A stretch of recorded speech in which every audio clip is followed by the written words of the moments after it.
de la Société française de néonatologie et un habitué de la Tunisie et une grande pointure de la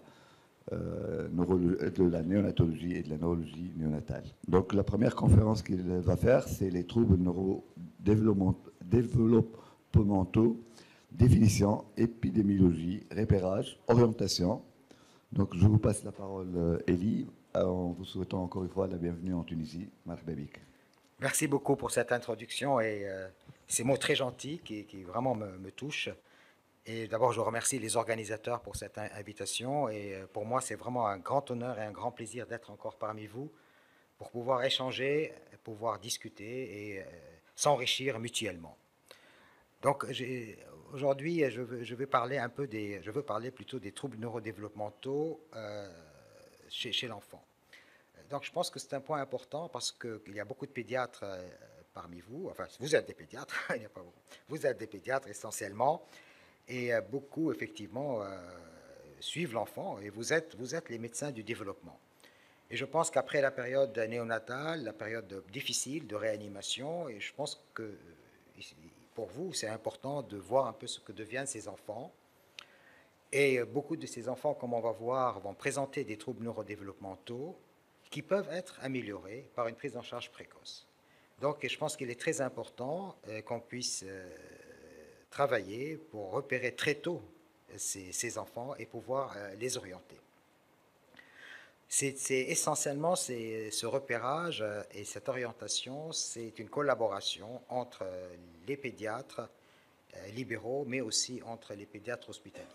Je pense que les pédiatres hospitaliers sont assez débordés par des problèmes assez complexes, des problèmes très spécifiques. Et je pense que les pédiatres libéraux peuvent très bien déjà faire cette première étape de repérage et d'orientation avant d'envoyer à des centres plus spécialisés.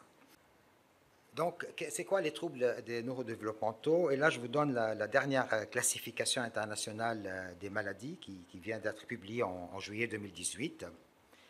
C'est un ensemble d'affections qui vont débuter très tôt dans la période du développement et qui se manifestent par des difficultés dans l'acquisition, l'exécution des fonctions spécifiques, intellectuelles, motrices ou sociales. Donc vous voyez que dans ces troubles neurodéveloppementaux, on n'inclut pas seulement le moteur, mais on inclut aussi tout ce qui est apprentissage et interaction sociale. Donc, la cause de ces troubles neurodéveloppementaux est complexe. Pour nous, les néonatologistes, certes, la prématurité est un problème important, mais pour nous aussi pédiatres qui suivons ces enfants, et parfois on est affaire à des enfants qui n'ont pas d'antécédents bien spécifiques et chez qui les parents ont déjà repéré un trouble neurodéveloppemental.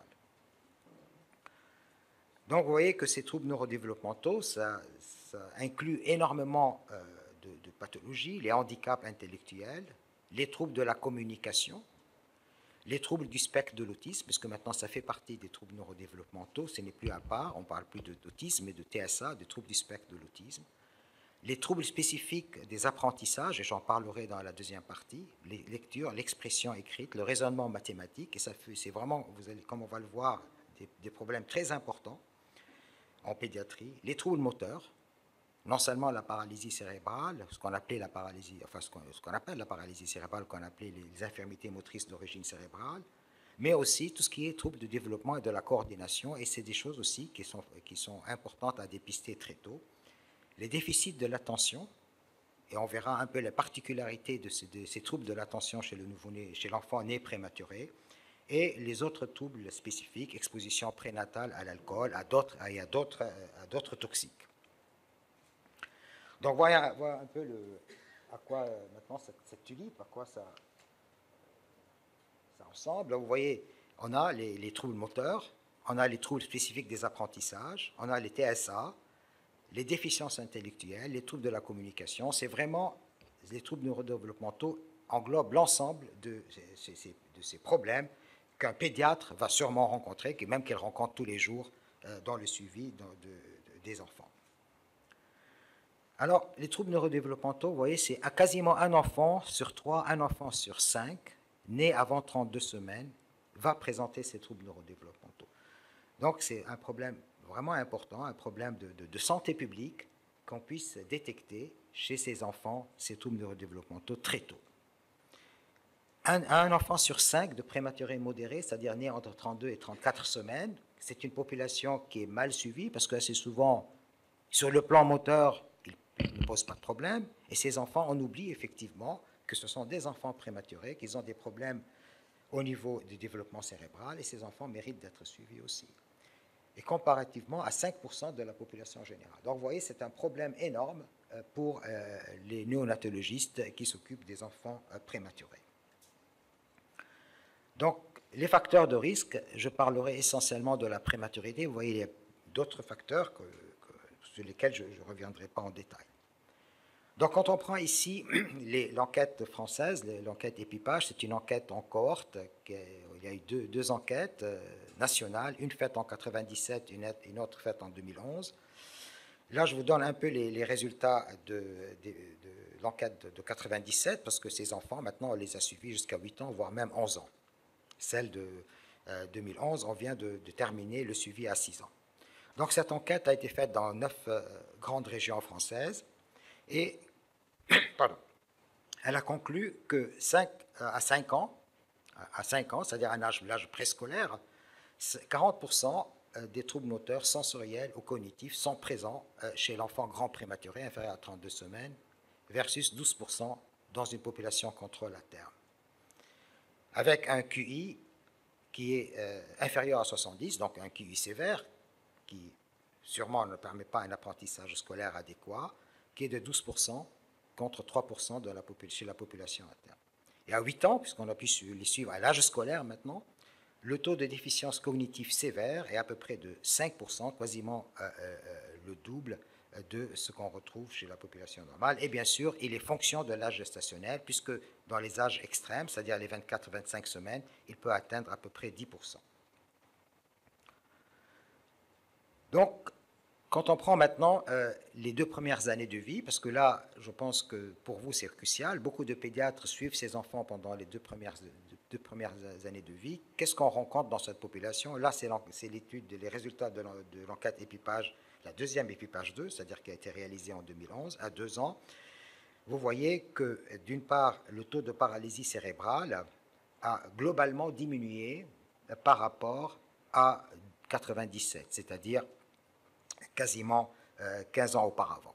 Donc, on n'a pas beaucoup de 23-24 semaines, il y a peu d'enfants de 23-24 semaines qui ont été inclus dans cette population. Vous voyez qu'à 25-26 semaines, donc ces enfants que vous prenez en charge déjà en Tunisie, en 97, le pourcentage de paralysie cérébrale était de 17%, il n'est plus que de 8% en 2011. 27-31 semaines, 8%, il n'est plus que de 5%. Et je vous attire l'attention sur la population de prématurés dite tardive, c'est-à-dire les 32-34 semaines, cette population qui est peu suivie, 2,5% en 97 et plus que de 0,2% en 2011. Donc vous voyez, le problème moteur n'est plus tellement un gros problème. Hein. Je pense qu'on en a discuté ensemble jeudi. C'est probablement le panorama des lésions cérébrales chez le prématuré a changé ces dernières années, surtout dû à une meilleure prise en charge de la grossesse et une meilleure prise en charge de l'enfant à la naissance. Donc ce n'est plus tellement le problème moteur qui prédomine, mais beaucoup plus ces problèmes neurodéveloppementaux, les problèmes cognitifs. Vous voyez par contre, il reste par contre des problèmes, des difficultés neurodéveloppementaux en 2011. Et là, c'est l'enquête donc, de 2011. Vous voyez que la paralysie cérébrale, mais si on fait une variable combinée paralysie cérébrale ou déficit sensoriel ou l'ASQ, je reviendrai un peu sur ce questionnaire parental qui est un questionnaire de développement moteur, mais aussi intellectuel. Hein, c'est comme le brunellésine, par exemple. On reviendra un peu sur ce test. Et la limite est de 185, c'est-à-dire si vous avez un ASQ inférieur à 185, c'est un enfant qui demande à être pris en charge, c'est-à-dire il a des troubles neurodéveloppementaux. Vous voyez que, bien sûr, on a beaucoup plus qu'en 97, parce qu'effectivement, on arrive à mieux les détecter. Vous voyez, à 23-26 semaines, 32%, 27-38 semaines, 21 semaines, 21%, 32-34 semaines, 15%, et vous voyez le taux de paralysie cérébrale en face qui est beaucoup moins fréquent que ces troubles neurodéveloppementaux qui vraiment, ce sont les problèmes qui nous inquiètent et qui demandent à être suivis. Mais je reviendrai un peu sur ce second problème. Donc, vous voyez, quand on prend cet ASQ, en fait, ça évolue la sociabilité, ça évolue la motricité fine, la motricité globale, le langage. Et vous voyez que si on prend ces résultats, les enfants qui ont échoué à au moins un des 5 domaines qui a été évalué, c'est 50%, un enfant sur deux en 24-26 semaines qui échoue à au moins un des 5 domaines, 40% à 27-31 semaines et 2% en 32 et 34 semaines. Et les facteurs de risque d'avoir un ASQ qui est inférieur au seuil étaient la très grande prématurité. Le sexe masculin, comme vous le savez, nous sommes très défavorisés par rapport aux femmes en période néonatale et pour le reste de notre vie d'ailleurs, le petit poids pour l'âge gestationnel et le faible niveau socio-économique. Donc effectivement, et ceci, ça se retrouve dans toutes les enquêtes. Ici, c'est une méta-analyse qui a été faite. Vous voyez que ici, vous avez les pourcentages des troubles neurodéveloppementaux. Ici, vous avez donc les âges gestationnels. Plus l'âge gestationnel est faible, et plus ces troubles neurodéveloppementaux et sensoriels sont élevés. Donc maintenant, qu'en est-il de l'âge préscolaire et scolaire? Parce que les 2 premières années, c'est relativement donc, facile à diagnostiquer, mais qu'en est-il après l'âge préscolaire et scolaire?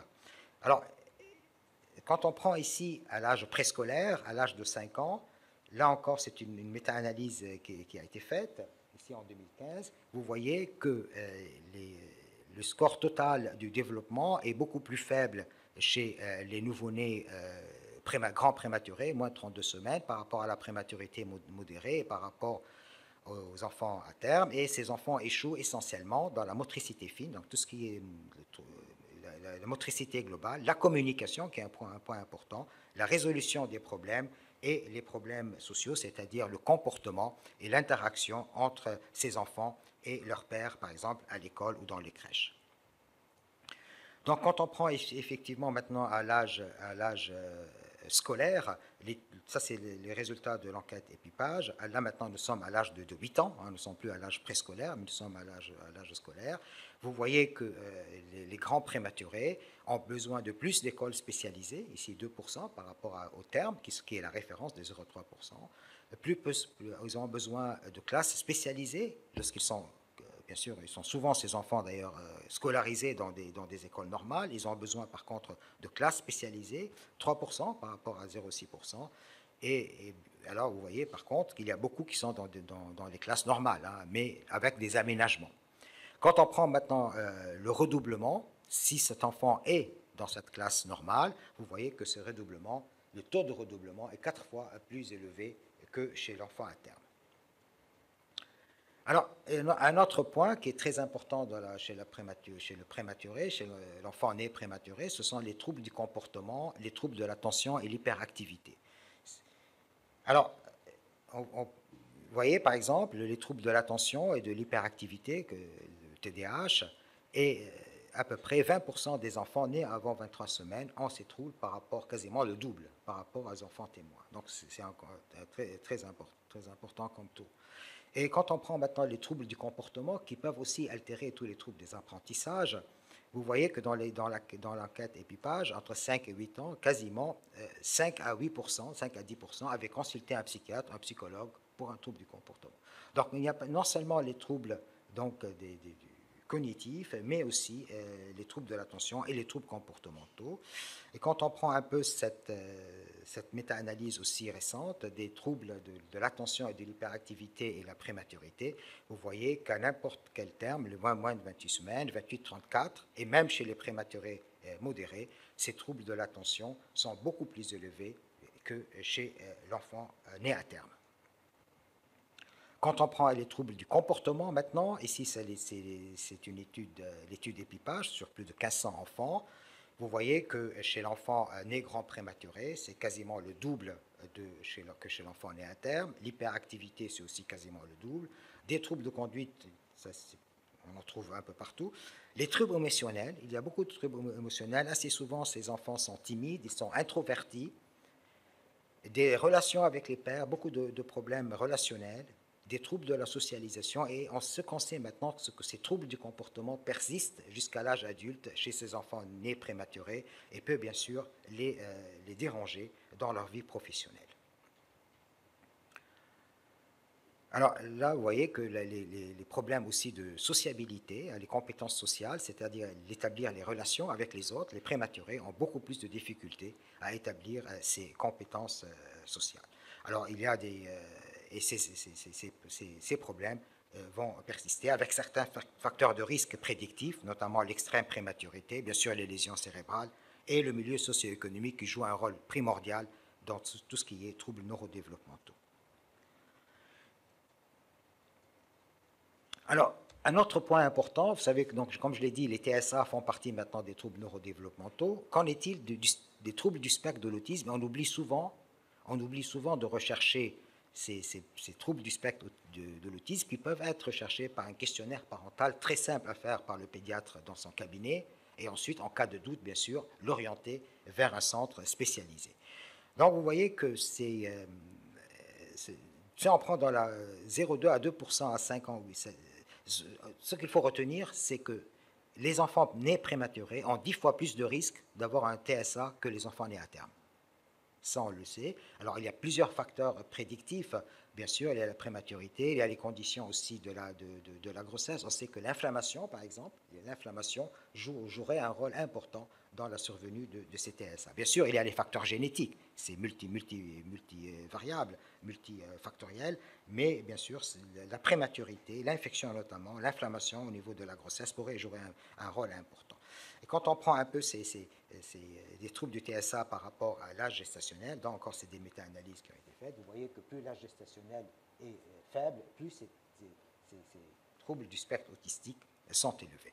Alors, quand on prend maintenant les questionnaires, le MCHAT, qu'on appelle le MCHAT, qui comporte une dizaine de questions, faciles à faire dans votre cabinet. Hein. Donc, quand on voit l'ensemble des auteurs, ici vous avez l'âge gestationnel, le poids de naissance, vous avez le diagnostic, comment est-ce que le diagnostic a été fait, à quel âge ça a été fait, et la prévalence. Vous voyez ici que la prévalence du TSA varie bien sûr en fonction des études de 20 à 16%. Dans tous les cas, c'est beaucoup plus élevé et la variabilité de cette prévalence est due essentiellement au diagnostic. Est-ce que le diagnostic a été fait uniquement par le questionnaire ou bien est-ce que ce diagnostic a été confirmé par les centres de ressources de l'autisme par des tests diagnostiques spécifiques?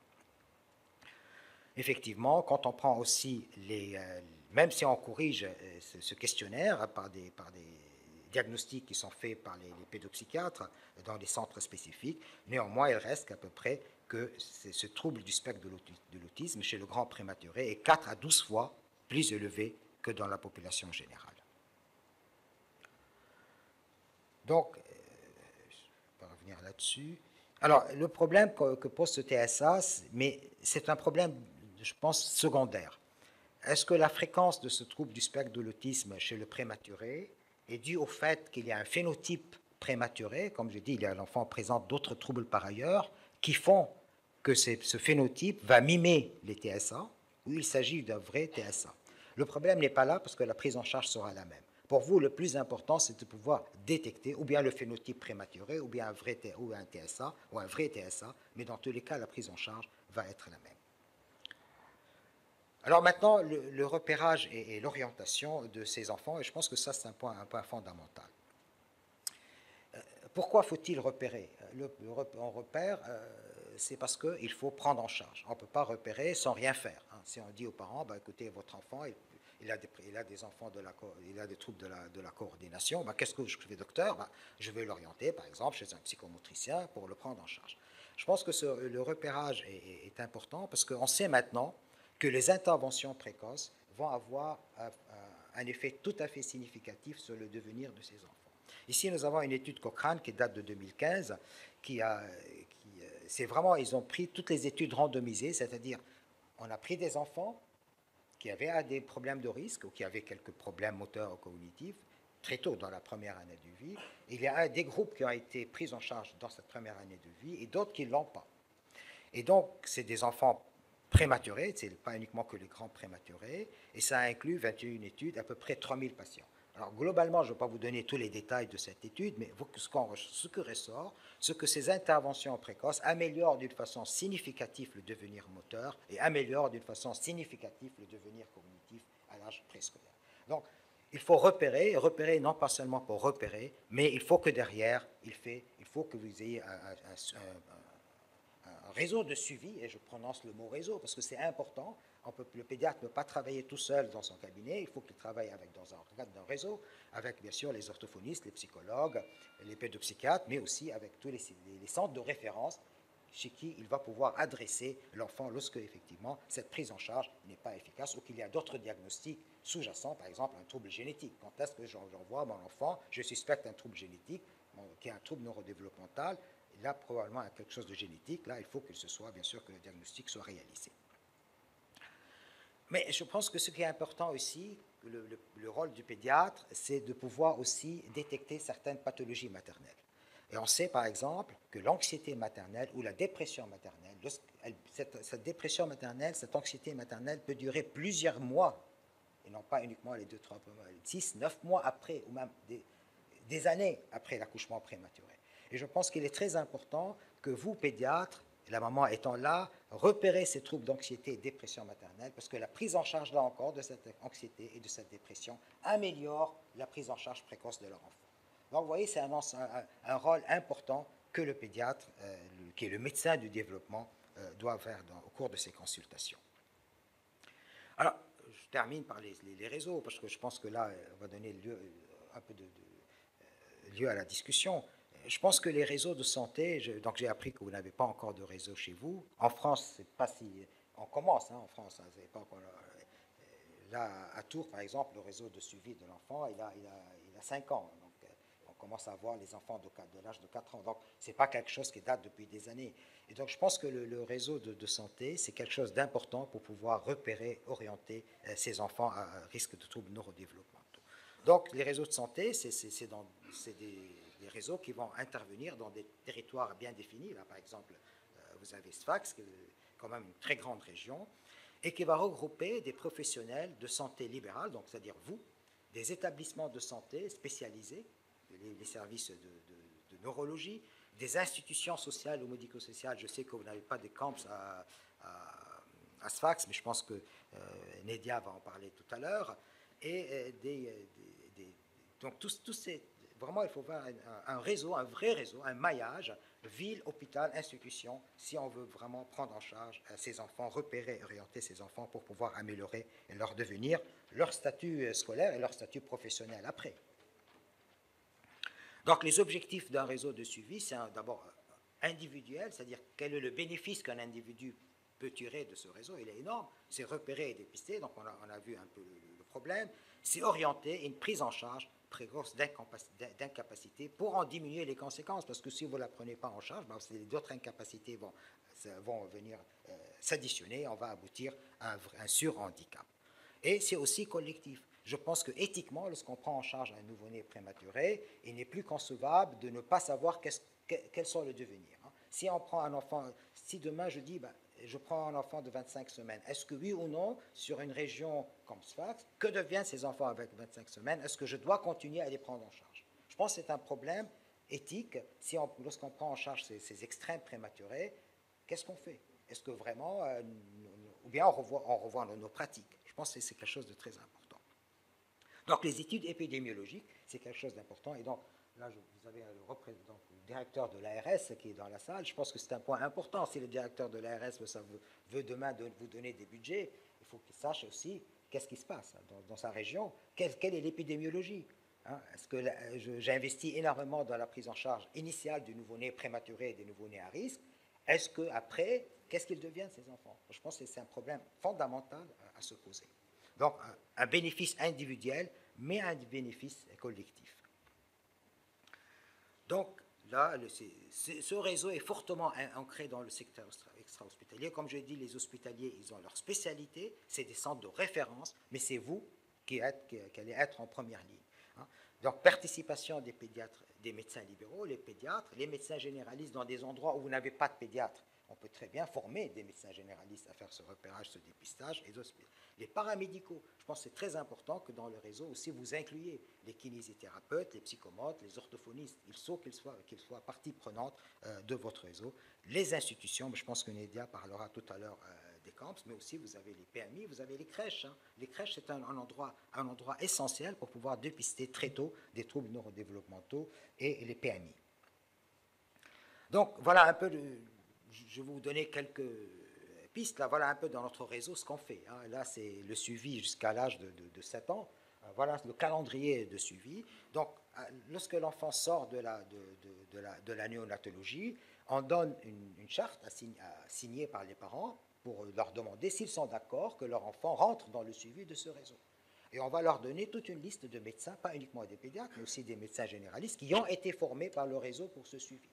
C'est quelqu'un c'est des formations, tous les ans on fait des formations à tous les pédiatres en fonction de l'âge. Par exemple, on fait la première année, deuxième année, troisième année, ainsi de suite. Et ensuite, à terme, c'est-à-dire assez souvent, lorsque cet enfant atteint l'âge du terme, assez souvent ces enfants sont encore hospitalisés pour beaucoup d'entre eux, notamment les extrêmes prématurés. C'est le pédiatre du service de néonat qui va l'évaluer.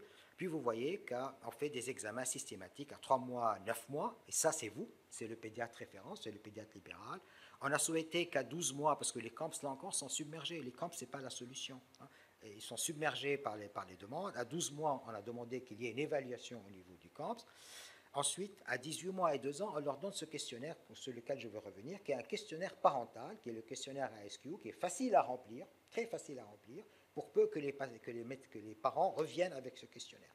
Alors, pour ceux qui n'arrivent pas à le remplir, parce qu'ils n'arrivent pas à lire, c'est dans le monde idéal, on ne le fait pas encore en France, mais à tour du mois on va le faire, c'est qu'il y ait une assistante sociale ou une travailleuse sociale qui va à domicile, parce que c'est le plus intéressant, c'est de savoir à domicile comment cet enfant se comporte. Parce que vous, dans votre consultation qui va durer 15 ou 20 minutes, vous n'allez pas pouvoir, et l'enfant ne va pas faire ce qu'il fait à domicile. Et les parents vont dire à domicile, voilà ce qu'il fait. Et je pense que ça, c'est un point important. Donc, d'où l'importance de ces questionnaires dits écologiques, c'est-à-dire évaluer l'enfant dans son environnement. Donc, à 18 mois et 2 ans, on leur envoie un questionnaire, à 3 ans aussi. Puis voilà, alors à 5 ans, si vous avez les moyens, je pense 5 ans et demi, si vous avez les moyens, pas chez tous les enfants, mais certains enfants qui sont vraiment chez lesquels vous avez trouvé un profil cognitif qui est défaillant, pour savoir décortiquer, savoir qu'est-ce qui se passe, je pense qu'un test psychométrique par un psychologue pourrait être institué. Et à l'âge scolaire, je pense que là, il faut impliquer les instituteurs. Je pense que les instituteurs, ce sont eux qui vont remarquer ce qui va se passer en classe. Et là, il y a des questionnaires instituteurs. Donc, dans votre réseau, si vous en faites un demain, je vous aussi conseille à inclure des instituteurs dans vos réseaux. Donc voilà un peu, je ne veux pas revenir, ce sont les signes d'alerte qu'on va donner à l'âge de 18 mois. Voilà, juste pour vous montrer un peu la SQ. Donc c'est voilà les différents domaines que ce questionnaire va évaluer, la motricité fine, globale, la résolution de problèmes. Et par exemple, c'est un très bon test, ça a été corrélé avec le brunellésine, qui est un test psychométrique, ou le Bayley, et c'est d'ailleurs un questionnaire maintenant qui est recommandé au Canada, aux États-Unis, dans le suivi de ces enfants.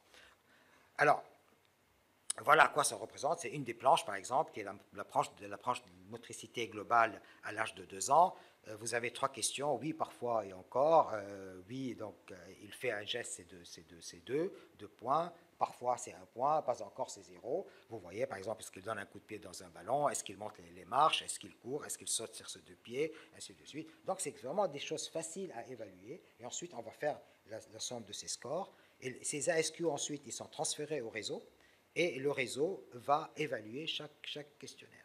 Est-ce que l'enfant est dans la zone noire? Alors là, il faut vraiment intervenir, c'est-à-dire il faut l'orienter assez rapidement vers un kiné ou psychomote ou orthophoniste pour une prise en charge. Et si ça vraiment ça ne s'améliore pas au bout de 3 mois, c'est qu'il y a autre chose. Là, l'envoyer dans un centre multiprofessionnel. Parce que les centres de référence, c'est par essence des centres multiprofessionnels.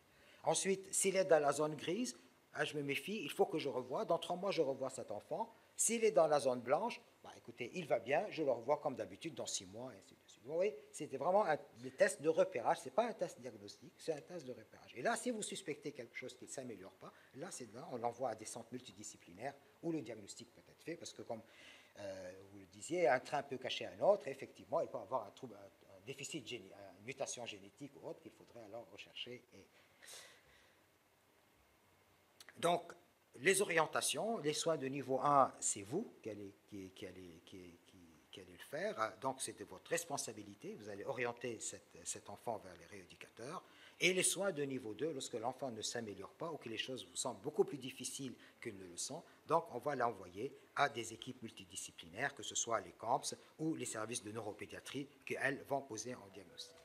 Donc, vous voyez que ces troubles de neurodéveloppementaux sont très importants à repérer, à prendre en charge parce que ça les améliore. C'est bien, maintenant on sait que ça les améliore, donc il faut vraiment, éthiquement ça me paraît tout à fait important de le faire.